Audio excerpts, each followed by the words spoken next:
সম্মানিত দর্শক শ্রোতা, আজকে আপনাদেরকে আরও একটি হাদিস শোনাব।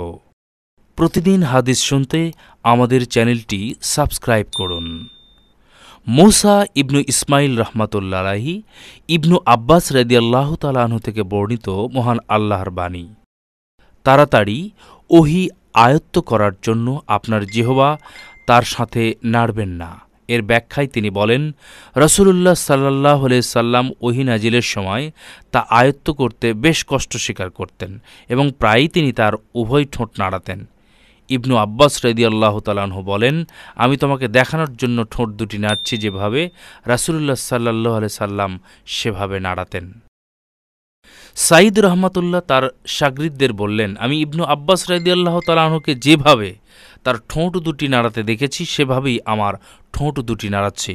এই বলে তিনি তার ঠোঁট দুটি নাড়ালেন।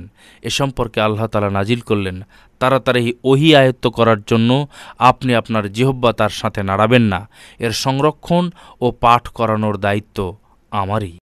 ইবনু আব্বাস রাদিয়াল্লাহু তাআলা বলেন, এর অর্থ হলো আপনার অন্তরে তা সংরক্ষণ করা এবং আপনার দ্বারা তা পাঠ করানো। সুতরাং যখন আমি তা পাঠ করি, আপনি সে পাঠের অনুসরণ করুন।